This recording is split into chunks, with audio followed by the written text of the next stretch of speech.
그런데 이제 거기에 신경을 별로 쓰지 않고 마음을 거기다 싣지 않고 그냥 괜찮네, 좋네 이렇게 말했을 때 그거를 우리 자녀들은 금방 알아차리더라고요. 그러면서 하는 말이 영혼 없는 리액션 뭐 이런 말을 쓸 때가 있죠. 영혼이 없다. 그래서 영혼이 없다는 것을 사람들은 여러 가지에 붙입니다. 관리가, 행정관리가 뭔가 매너리즘에 빠져가지고 진심을 다하지 않을 때 영혼이 없는 관리, 영혼 없는 뭐 이렇게 죄송합니다. 혹시 전부 그런 건 아니니까 뭐 그런 표현도 썼잖아요. 영혼이 없는 공무원이라는 표현도 한번 나오지 않았습니까? 그런가 하면 정말 감동을 굉장히 주게 되어질 때 우리는 영혼이 있는 음악 혹은 영혼이 있는 어떤 사상 이런 표현들을 쓰죠. 그러니까 영혼이 얼마나 중요한 것이고 소중한 것인가 하는 것이 그런 단어 속에 표현이 되고 있는 거죠.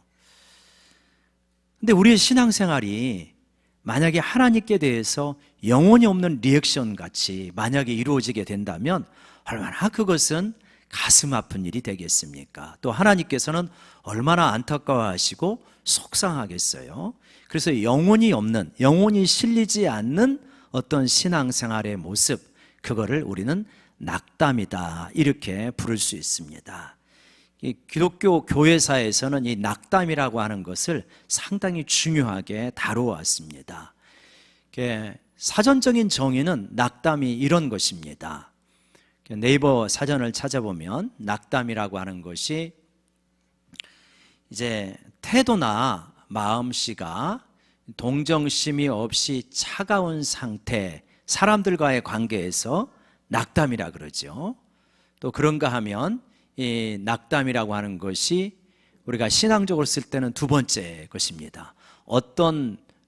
죄송합니다. 제가 지금 낙담이라고 표현을 했는데 냉담인데 냉담이 뭐냐면 어떤 대상에 흥미나 관심을 보이지 않는 것입니다. 이것이 냉담입니다. 낙담이 아니고 냉담인데 제가 단어를 지금 몇 번 착오해서 썼죠. 냉담.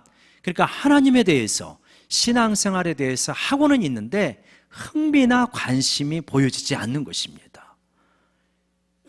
있을 수 없는 거지만 실제로 이런 상태들이 우리 가운데 있는 거죠.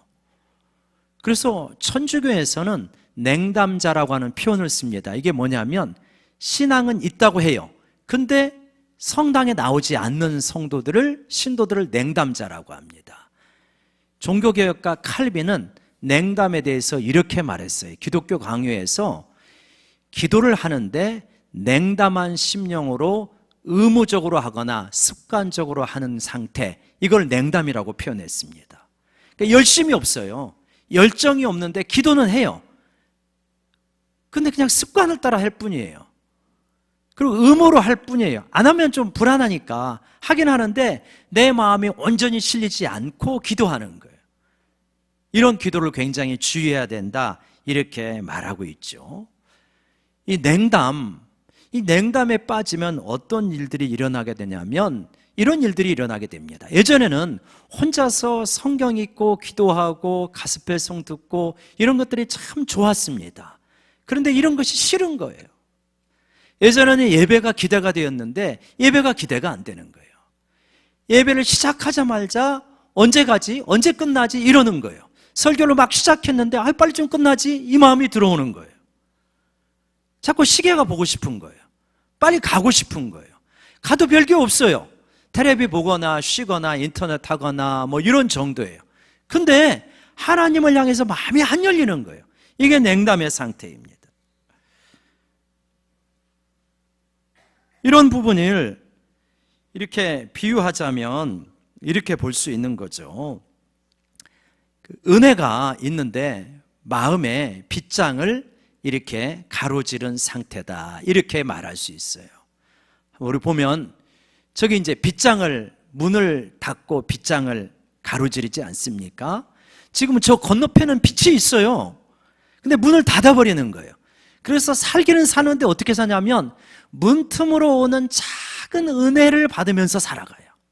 문을 활짝 열어야 되는데 빗장을 열고 문을 활짝 열어서 저 빛이 내 심령에 가득 채워오도록 해야 되는데 안 여는 거예요, 빗장을. 이게 지금 냉담의 상태인 겁니다. 얼마나 이게 안타깝습니까?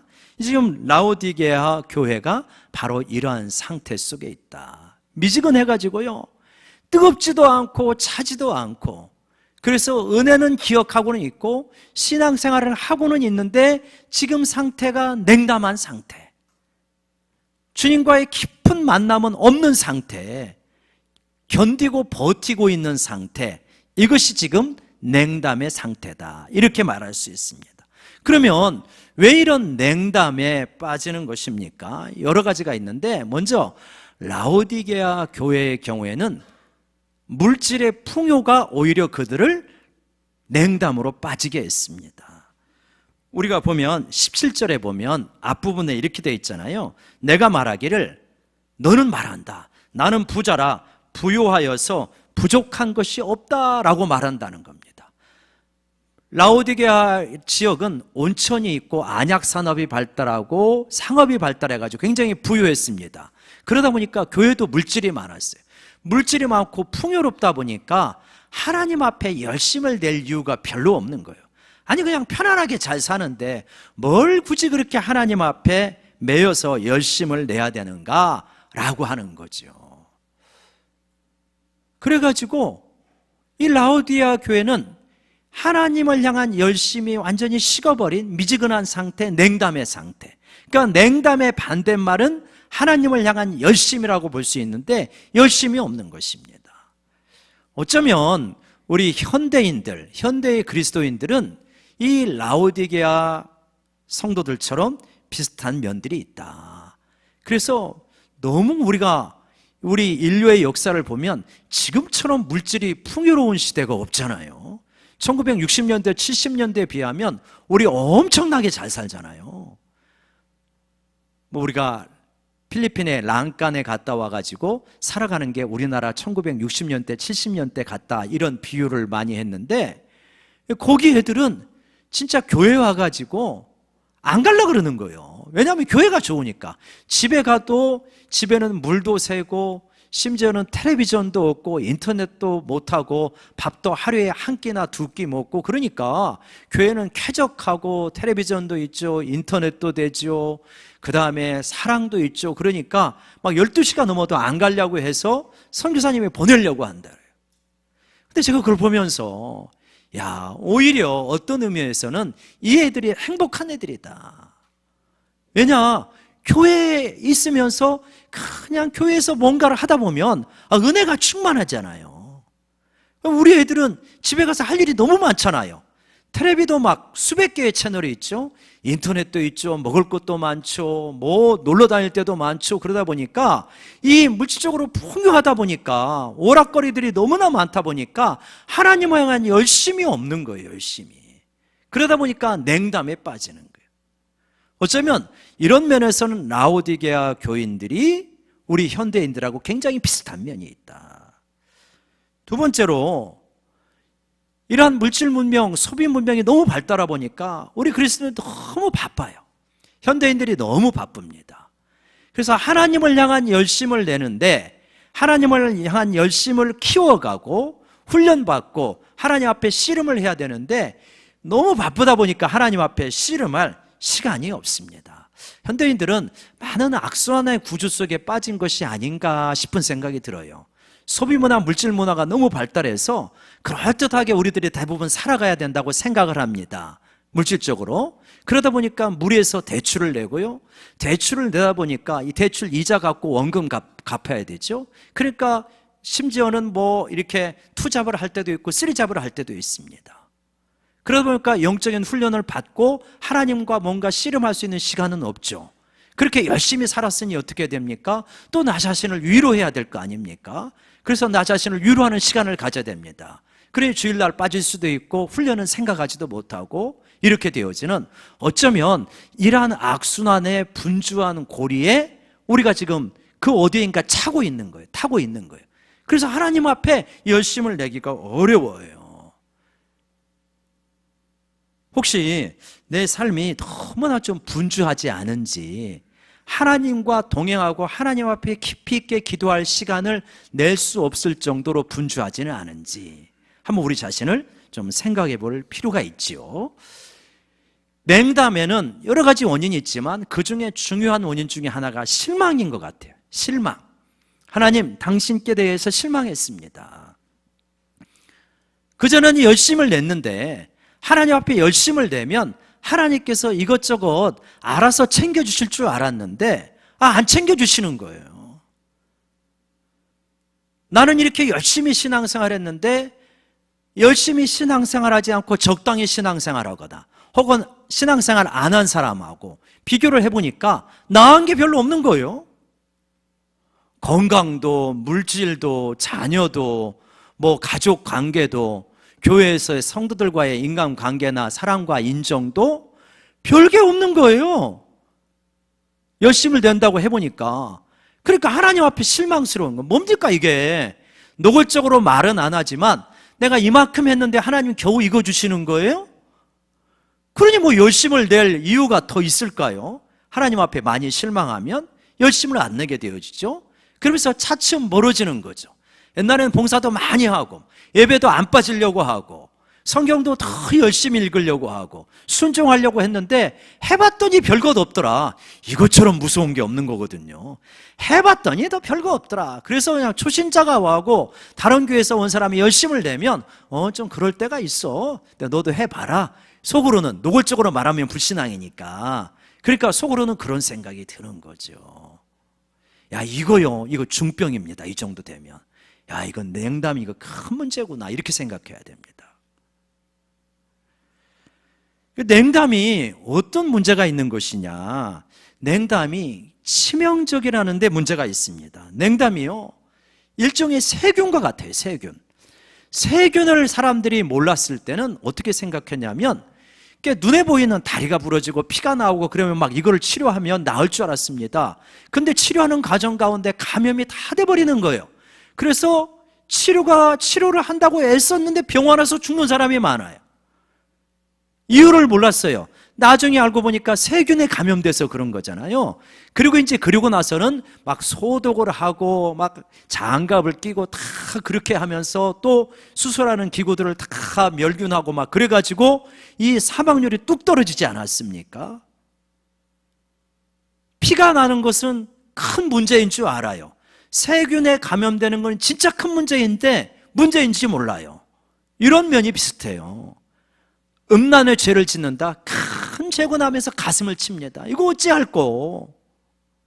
누군가를 막 끔찍하게 미워한다. 막 가슴을 치는 거예요. 내가 왜 이렇게 됐을까? 이러면 안 되는데. 근데요, 냉담은 가슴을 치지 않습니다. 신앙생활이라는 게 그럴 수 있는 거지 뭐. 어떻게 매번 열심을 내고 신앙생활해? 이게 세균과 같지 않습니까? 그래서요, 교회의 지도자들은 뭐라고 그랬냐면 음남, 탐식, 탐욕, 미움, 시기, 질투, 교만, 허영 이런 것들을 다 7대 죄라고도 하고 죄의 목록 속에 쭉 세우거든요. 그 우두머리예요. 으뜸에 뭘 두냐면 냉담을 둡니다. 여러분, 냉담을 뭐라고 그러냐면 죄종이라고 그래요. 죄종은 이 종사할 때 종이라고 하는 그러한 표현을 쓰게 되어지는데, 우리 한번 PPT 보여주시면 냉담을 죄종이라고 하는데 영어로는 캐피탈 신이라고 합니다. 그래서 이 죄의 으뜸이다 라고 이렇게 말하는 거예요. 그래서 이 냉담이 계속되어지면 큰 문제가 있어요. 뭐라고 하냐면 우리 주님께서도 말씀하셨잖아요. 16절에서 네가 이렇게 미지근하면, 네가 덥지도 차갑지도 않으면 내 입에서 토하여 낸다. 내가 너를 버릴 수 있다는 굉장한 경고잖아요. 그러니까 이 냉담이 그냥 의뢰이 있을 수 있는 것이 아니라 내가 이거 심각하게 받아야 되는구나. 세균 그거 안 보이지만 괜찮겠지가 아니고 심각하게 받아들이고 이 세균을 멀리해야 되잖아요. 그런 것처럼 이 다른 눈에 보이는 죄보다도 훨씬 이게 나에게 치명상으로 다가오는 게 이 냉담이구나. 이거를 내가 어떻게 처리할까? 이걸 굉장히 심각하게 받아들여야 되는 거죠. 우리 옆에 사람하고 한번 같이 격려합시다. 냉담을 무서워합시다. 네, 냉담을 무서워해야 됩니다. 굉장히 중요하죠.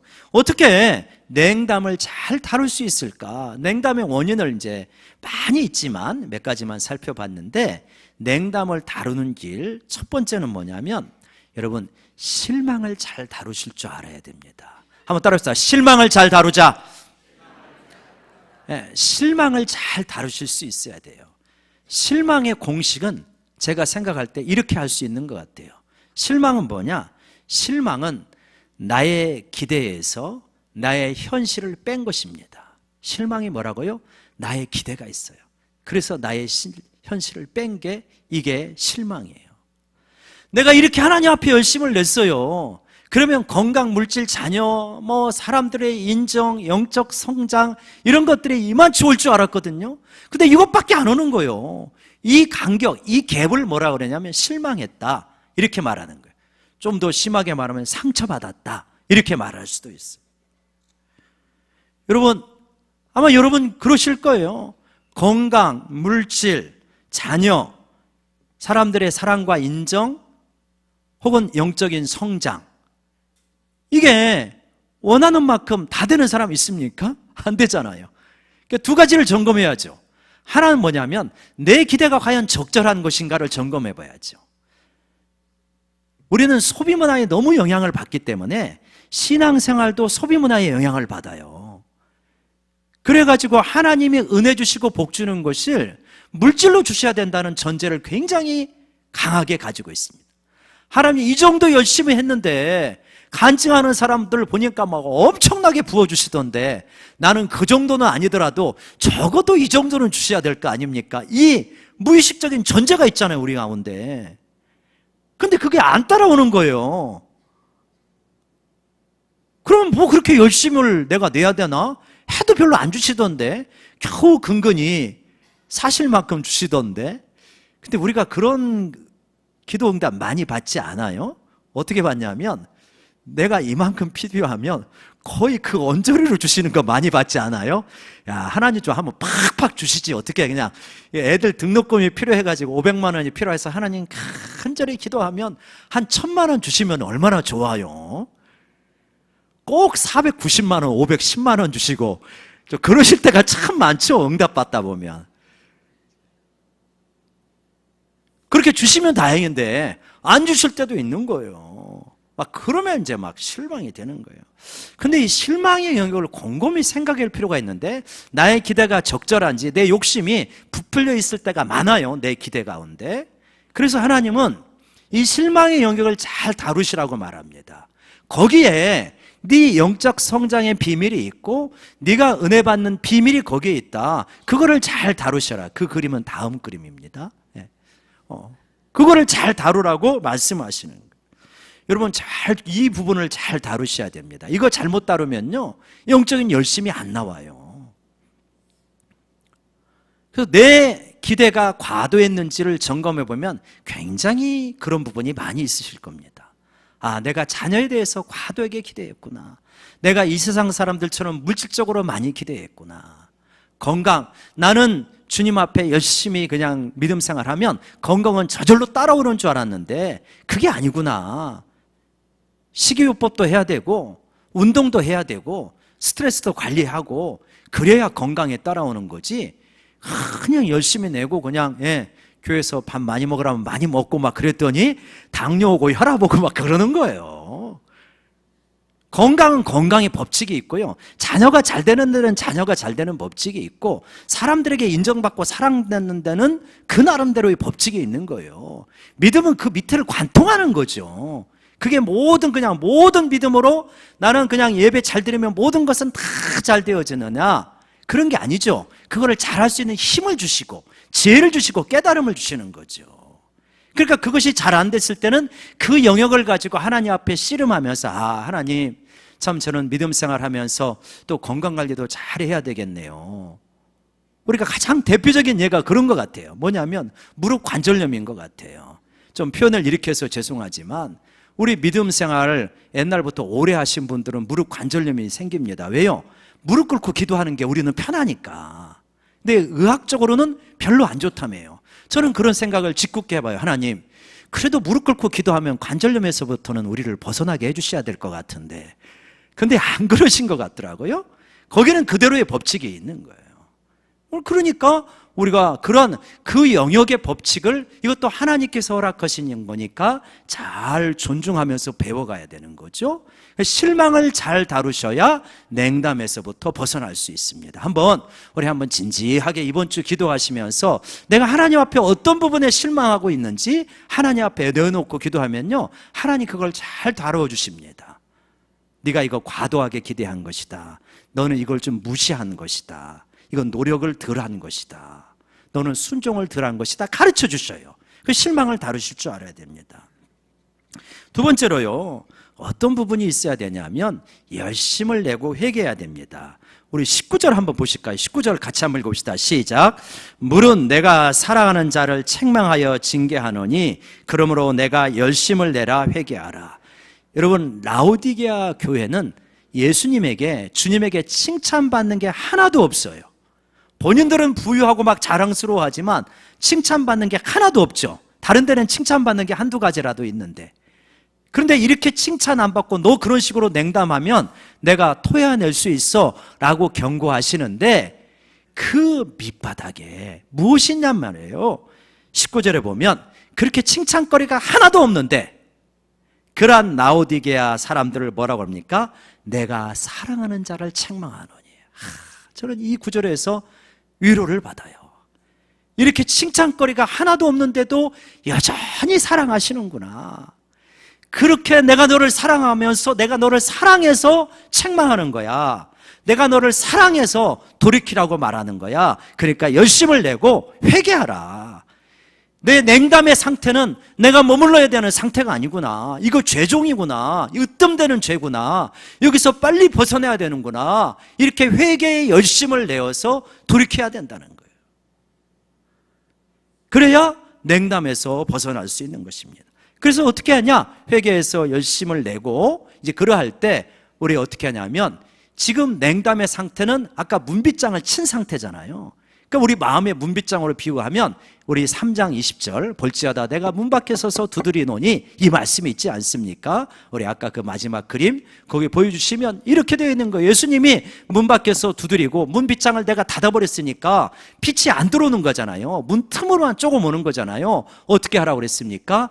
문을 열으라는 거예요. 예수님이 문을 열어서, 네 마음의 문을 열면 내가 너에게로 들어가 너와 더불어 먹고 너는 나와 더불어 먹는 그 영적인 교제가 회복되어지고, 그러면서 네 열심이 회복되어지고 은혜가 회복되어질 것이다. 이렇게 말씀하십니다. 참 놀라워요. 이렇게 회복이 되어지는 거예요. 여러분도 자주 경험하시죠? 저도 자주 경험합니다. 마음이 어떨 때는 실망이 되고 또 어떨 때는 냉담이 있을 수도 있어요. 그런데요, 예수님 앞에 나아가서 기도를 하고, 이 기도할 때 이러셔야 됩니다. 기도할 때 안 된다고 바로 접고 일어서시면 안 돼요. 기도가 안 돼도 그 자리를 좀 버텨야 됩니다.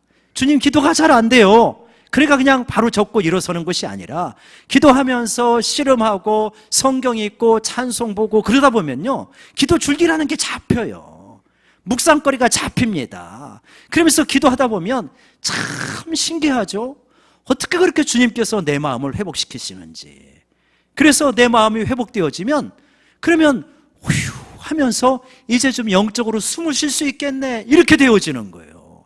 그래서 그 마음이 회복이 되어지면요, 그러면 이제 이렇게 이 냉담은 어떤 거냐면 익숙한 것이 지루해지고 싫어지는 거예요. 떠나고 싶은 게 냉담이에요. 근데요, 마음이 회복되어지면 익숙한 것이 소중하게 느껴지시는 거예요. 여러분, 배우자가 약간 지겨운 마음이 드십니까? 이게 뭐냐면요, 냉담의 상태예요. 냉담의 상태. 세상 사람들은 배우자가 많이 지겨워지면 어떻게 한번 바꿔볼까, 뭐 이런 악한 생각까지 하지만 우리는 그럴 수가 없잖아요. 배우자가 지겨운 게 아니라 내 마음이 냉담이 된 거예요. 근데 하나님 앞에 씨름하면서 다시 마음의 문을 열고 주님이 오셔서 주님과의 교제가 회복되어지면 그 지겨워 보이던 가족들이 너무 사랑스럽게 보이는 거예요. 제 갈 길을 가게 되는 거, 우리 마음이. 참 미안합니다. 냉담하면요, 내가 해야 되는 일이 지겨워요. 근데 이 냉담에서 벗어나서 은혜가 회복되어지면 내가 해야 되는 일이 소중해지는 거예요. 아이, 영광교회 지루하다. 이게 냉담의 상태인 거예요. 은혜가 회복되어지면 이렇게 소중한 사람들이 있나? 이렇게 되어진다니까요. 이게 사람들에게 우리 주변에 환경에 약점이 있고 문제가 있죠. 없는 게 어디가 있겠습니까? 근데 가장 큰 문제는 뭐냐면 나의 냉담인 거예요, 냉담. 그래서 마음을 열고 예수님을 모셔드려서 내 교제가 회복이 되어지면 신기하게 사랑스러워지고 소중해지고 이게 실제로 이루어집니다. 우리 어떤 성도님이 있는데 상당히 어려우셔요. 삶의 형편이 어렵고 희망이 별로 객관적으로 없어 보이는 그런 상태인데 이상하게 기쁘다는 거예요. 환경이 좋아져서가 아니에요. 갑자기 막 건강이 좋아지고 뭐가 좋아지고 막 그런 게 아니고 그냥 어느 날 은혜가 오는 거예요. 은혜가 오고 보니까 환경은 분명히 어려운데 막 기쁨이 있는 거예요. 이렇게 되는 겁니다. 여러분, 냉담의 상태에서 주님을 향한 열심으로 회복되시기를 간절히 원합니다. 마음의 문을 열고 예수님을 깊이 모셔드리십시오. 그래서 여러분, 어떻게 예수님을 깊이 모셔드리냐면, 물론 개인적으로 개인 경건에 훈련이 된 분은 혼자서 씨름하면 좀 돼요, 이게. 그러니까 제가 좀 여러분에게 말씀드리고 싶은 것은, 마음이 냉담하면 한나절만 내십시오.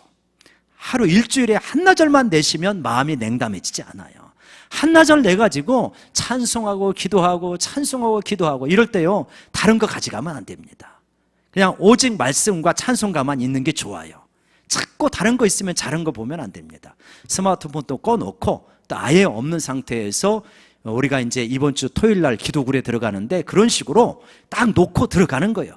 들어가서 하나님 앞에서 막 기도하고 찬양하고 기도하고 찬양하면 처음에는 안 잡히지만 막 하다 보면 이 줄기가 잡히면서 마음이 확 회복되어지는 역사가 일어납니다. 이걸 꼭 하셔야 됩니다. 이 개인 경건 훈련이 그래서 필요한 거죠. 그리고 은혜가 좀 덜 되고 기도가 안 된다고 예배 안 드리시고 기도 안 하시고 그러시면 안 됩니다. 규칙적으로 내 이 냉담에 빠지지 않는 영적인 어떤 루틴, 일상적인 어떤 그 생활, 그걸 놓치시면 안 돼요. 어떤 분들은 그렇게 할 수 있어요. 요즘 내가 뜨거워. 그러면 금요 기도에 나오는 거예요. 요새는 별로 은혜가 안 돼. 그러면 안 나오는 거예요. 그러면 이 냉담이 오래 가요. 냉담은 고통스러운데 오래 가면 안 되잖아요. 그러니까 마음이 힘들고 어려울수록 더 예배를 사모하고 더 기도하고 그러는 겁니다. 어떤 분들은 은혜가 되면 입도 크게 열려서 찬양을 하는데 은혜가 안 되면 입을 안 열어요. 오래 가는 거예요. 오래 가는 거. 여러분, 내가 마음이 힘들면 힘들수록 더 입을 크게 벌려가지고 찬양을 하면요, 하나님이 그 중심을 보신다니까요. 그 마음속에 하나님, 제가 빨리 회복하고 싶은데 마음이 이래요. 저 좀 불쌍히 여겨주세요. 이런 기도하는 마음이 우리에게 다 있잖아요. 우리는 알잖아요. 영적인 맛을 본 사람이에요. 뭘 하냐? 우리는 영적으로 충만해지지 않으면 사는 재미가 없는 사람들이다. 이걸 맛본 사람들이에요. 그래서 냉담에서 벗어나야 된다고요. 그러니까 하나님 앞에 씨름을 하되 공적인 예배, 기도회, 찬송의 시간, 이런 것들을 소중히 여기고 마음을 자꾸 실으려고 해야 됩니다. 그러면 마음이 열려져요. 하나님은 아셔요. 하나님은 아셔. 참 우리에게 은혜가 되는 것은 뭐냐면, 우리는 주님 앞에 자주 냉담하지만 주님은 우리에게 냉담하시지 않는다는 사실입니다. 여러분, 이를 믿으시기 바랍니다.